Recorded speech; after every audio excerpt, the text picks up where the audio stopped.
Strong roots, APJ Abdul Kalam. তো এখানে আব্দুল কালামের সম্পর্কে কিছু বিবরণ দেওয়া আছে, ওটা আগে দেখে নিই। এপিজে আব্দুল কালাম, তার জন্ম হচ্ছে 1931 সালে এবং তার মৃত্যু হচ্ছে 2015 সালে। আব্দুল আব্দুল কালাম একজন এরোস্পেস ইঞ্জিনিয়ারিং এর অগ্রদূত ছিলেন ভারতের মধ্যে। তার বেশিরভাগ জীবন ইন্ডিয়ান স্পেস প্রোগ্রামস এর কাজে প্রোগ্রামসের কাজ করেছেন একজন সায়েন্টিস্ট হিসেবে। তার কিছু জনপ্রিয় লেখা হলো Indian twenty twenty Indian twenty twenty ignited minds, wings of fire.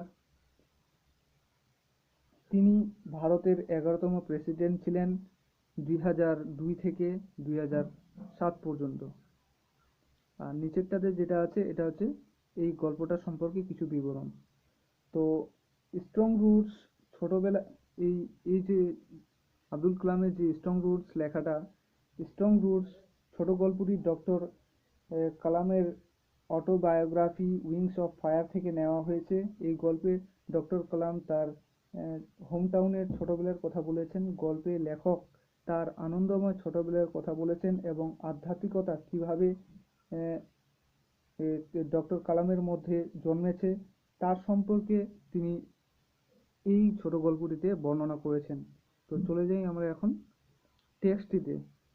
I was born into a middle-class Tamil family in the island town of Rameswaram in the erstwhile Madras state.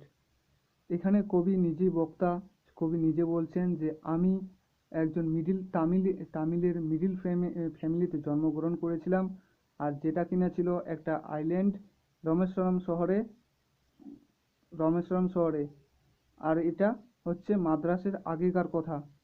Madras যে স্টেটটা আছে এটা আগেকার কথা। আর্স্ট হোয়াইল মানে পূর্বকালীন সময় মাদ্রাসের সময় লেখক রমেশ্রমের রমেশ্রমে রমেশ্রমে একটা মিডিল ক্লাস তামিল ফ্যামিলিতে জন্মগ্রহণ করেছিলেন। My father Jainulabdeen Jainulabdeen had neither much formal education nor much wealth.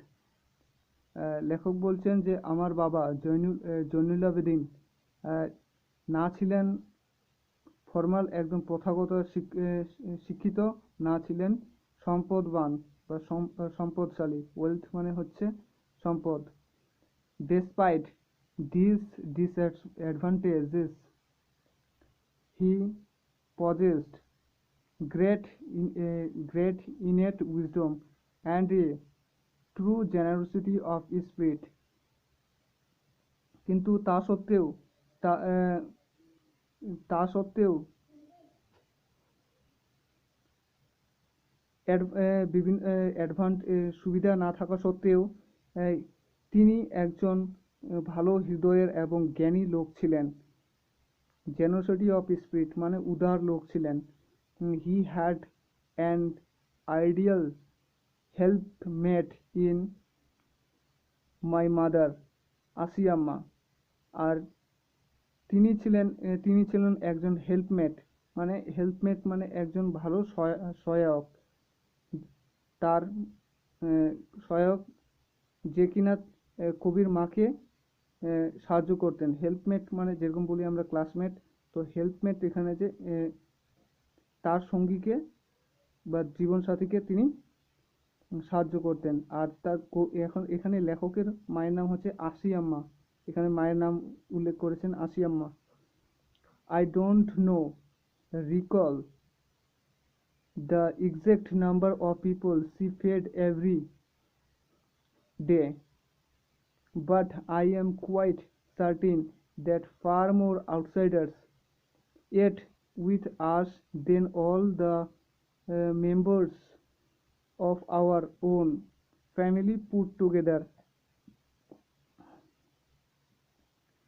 আর লেখক বলছেন যে আমার মনে আসছে না যে কতগুলা লোককে সে সে বলতে এখানে সে তার মার কথা বলছেন যে কতজনকে সে খাওয়াতো। কিন্তু আমি এটা নিশ্চিত করে বলতে পারি যে অনেকগুলা লোক যারা বাইরে থেকে আসতো তারা এখানে এসে খেত, মানে তাদের বাড়িতে এসে খেত, এবং তাদের ফ্যামিলি মেম্বারগুলা একসঙ্গে জড়ো হতো। পুট টুগেদার মানে একসঙ্গে জড়ো হওয়া। My parents were widely regarded as an the ideal couple। আর লেখক বলছেন যে আমার যে পিতামাতা তারা একদম আহ, আদর্শ যুগল ছিলেন। কাপল মানে হচ্ছে যুগল, এখানে প্যারেন্টস মানে হচ্ছে পিতামাতা। My mother's lineage was the more distinguished. আমার মায়ের যে বংশ সেটা ছিল সম্পূর্ণ অনেকটা আলাদা। ডিস্টিংগুইশড মানে আলাদা। One of her forebears having been bestowed the title of Bahadur by the British। আর তার মায়ের যে একজন বংশের লোক ব্রিটিশদের দ্বারা বাহাদুর একটা উপাধি পেয়েছিল। বাহাদুর নামে উপাধি পেয়েছিল। I was one of many children। আর কবি বলছেন অনেকগুলো ছেলের মধ্যে ছিলাম আমি একজন। এ শর্ট বয় উইথ রেদার। এখানে লেখক ডক্টর কালাম অনেকগুলো ভাই ছিলেন, তার মধ্যে ছিলেন একজন ডক্টর কালাম। তো a short boy with rather undistinguished looks born to tall and handsome parents. আর সে ছিল একদম আলাদা, শর্ট বয়, আলাদা ছিল তার বাবা মার থেকে। আর তার বাবা মা ছিল টল এবং হ্যান্ডসাম, তো তাদের থেকে একটু দেখতে আলাদা ছিলেন লেখক। We live in our ancestral house. আর আমরা একটা পুরাতন বাড়িতে বাস করতাম। Which was built in the middle of the 19th century। আর যে বাড়িটা তৈরি হয়েছিল 19th সেঞ্চুরির মাঝখানে। it was a fairly large পাক্কা হাউস। আর এটা একদম সুন্দর একটা বড় পাকা হাউস ছিল। made of limestone and brick। আর এই যে বাড়িটা ছিল এটা লাইমস্টোন, চুনাপাথর আর ইট দিয়ে তৈরি ছিল। One one the Mosque Street sorry on the Mosque Street in Rameswaram. আর এটা রামেশ্বরমের যে মস্কের যে রাস্তা ছিল, মস্কে যাওয়ার যে রাস্তাটা ছিল, আর সেই রাস্তারই ধারেই ছিল বাড়িটা। মাই austere father my austere father used to avoid all essential comforts and luxuries। আর বলছেন যে আমার বাবা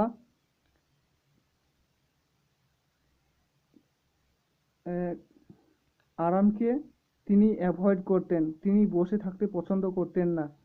এগুলাকে যে ইনএসেনশিয়াল কমফোর্টস মানে অপ্রয়োজনীয় কিছু কাজ বা আর তিনি লাক্সারিয়াস মানে আরাম করতে পছন্দ করতেন না, তিনি সবসময় কাজ করতেন। However all necessities were provided for in terms of food, medicine or the clothing। However, যে কোনোভাবে all the necessities were provided for। আর সব ধরনের যে প্রয়োজনীয়তা তিনি সব জোগাড় করতেন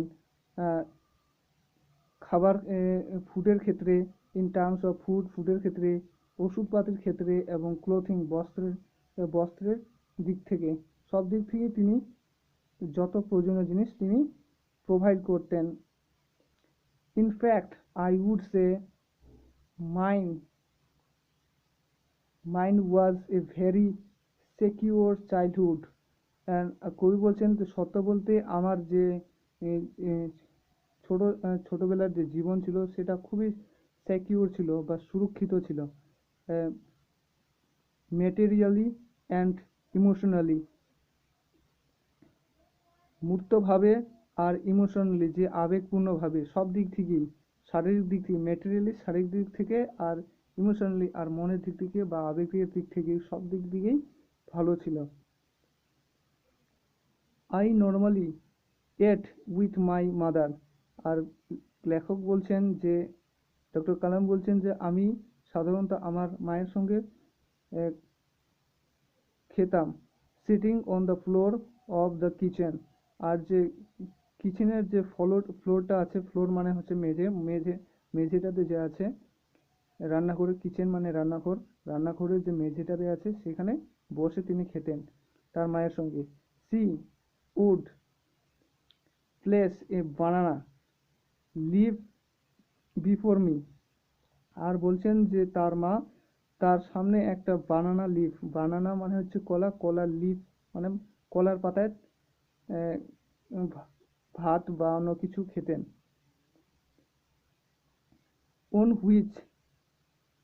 on which she then ladled rice and aromatic sambar, a variety of sharp homemade pickle and a dollop of fresh coconut chutney। আর ওই কলাপাতার মধ্যে তার মা দিতেন অ্যারোমেটিক সাম্বার, বিভিন্ন ধরনের sharp homemade pickle, a dollop of fresh coconut chutney, এবং হচ্ছে কোকোনাটের যে চাটনি। আর এখানে বলছি হোমমেডের, বাড়ির হোমমেড পিকেল মানে বাড়ির যে অন্য ধরনের আরও চাটনি আছে সেগুলো দিতেন, আর কোকোনাট চাটনিও দিতেন। তো এই হচ্ছে, তো এরপরে চলে যায় নেক্সট পেজে। The Shiva temple which made Rameswaram so famous to pilgrims। তো শিবা টেম্পল, রমেশ্বরমের যে শিবা টেম্পল আছে ওটা রমেশ্বরমকে একজন ধর্মীয় জায়গা হিসেবে খুবই বিখ্যাত ছিল। পিলগ্রিমস মানে ধর্মীয় জায়গা বা ধর্মীয়। শিবা টেম্পলটা রমেশ্বরমকে একটা ধর্মীয় জায়গা বলে ফেমাস করেছিল। ওয়াজ অ্যাবাউট এ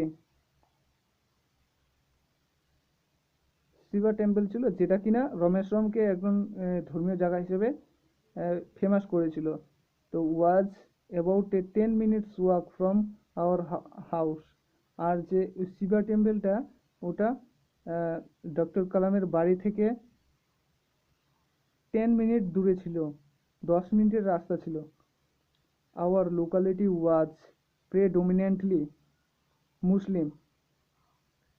আর যে ওখানকার যে লোকালিটি ছিল বেশিরভাগটাই ছিল মুসলিম। But there were quite a lot of Hindu. আর সেখানে বেশ কিছু হিন্দুও ছিল, হিন্দু ফ্যামিলিও ছিল সেখানে। লিভিং অ্যামিকেবলি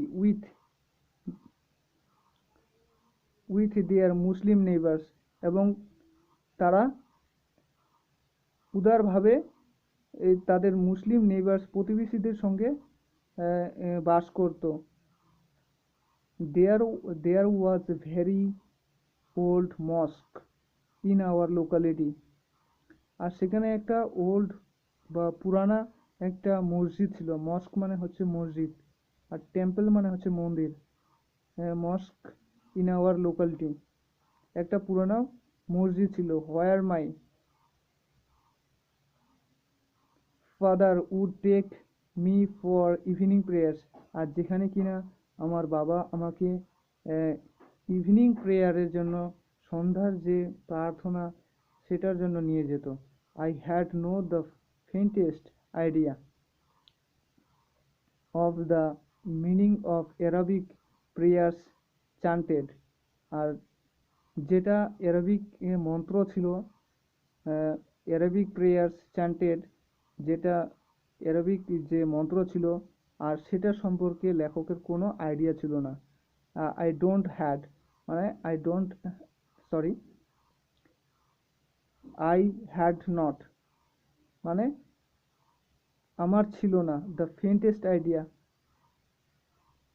মানে কোনো ধরনের আইডিয়া ছিল না, of the meaning of Arabic prayers chanted, আর যেটা চান্টেড মানে হচ্ছে উচ্চারণ করা হতো, যেটা অ্যারাবিক প্রেয়ার্স মানে অ্যারাবিক থেকে যে মন্ত্রটা বলা হতো। But I was totally convinced that they they reached God. আর ডক্টর কালাম একদম সম্পূর্ণভাবে তার সম্পূর্ণভাবে বিশ্বাস ছিল যে ওই মন্ত্রটা ওই গডের কাছে পৌঁছাচ্ছে। এখানে গডের কাছে পৌঁছাচ্ছে মানে এখানে আল্লাহর কাছে পৌঁছাবে, আল্লাহর কাছে পৌঁছাচ্ছে। When my father came out of the mosque after prayers, people of different religions would be sitting outside waiting for him। আর যখন আমার বাবা ওই মসজিদ থেকে বেরিয়ে আসতো, অনেকগুলো লোক যারা কিনা বিভিন্ন ধর্মের লোক ছিল, তারা বাইরে বসে থাকতো আমার বাবার অপেক্ষায়। ওয়েটিং ফর হিম মানে এখানে ওয়েটিং ফর হিম বলতে হিম হচ্ছে এই কালামের বাবার কথা বলা হচ্ছে। Many of them offered bowls of water to my father, who would dip his fingertips in them and says a prayer। আর সেই লোকগুলো যারা ওয়েট করতো, যারা বসে থাকতো বাইরে মসজিদের, সেই লোকগুলো তার বাবাকে মানে লেখকের বাবাকে একটা বাটিতে করে জল জন্য বোলস মানে একটা বাটি, বোলস অফ ওয়াটার মানে জলের বাটি দিতেন। আর সেখানে ওই জলের বাটিটার মাঝখানে লেখকের বাবা একটা আঙ্গুল ডুবিয়ে দিয়ে মন্ত্র বলতেন। This water was then carried home for invalids. আর ওই জলটা তারপর যারা অক্ষম বাড়িতে যারা অক্ষম হয়ে আছে তাদের জন্য নিয়ে যাওয়া হতো। I also remember people visiting our home to offer thanks after being cured। আর ওই যে মন্ত্র জল কষাটা নিয়ে যাওয়ার পর যে যারা ভালো হয়ে যেত, আর তারপর এখানে লেখকের বাড়ি এসে তার বাবাকে ধন্যবাদ জানাতো। Father always smiled and asked them to thank Allah the merciful. আর যে বাবা সবসময় হেসে বলতেন যে ধন্যবাদ জানালে আল্লাহকে জানাও, করুণাময় আল্লাহকে ধন্যবাদ জানাও, আমাকে না।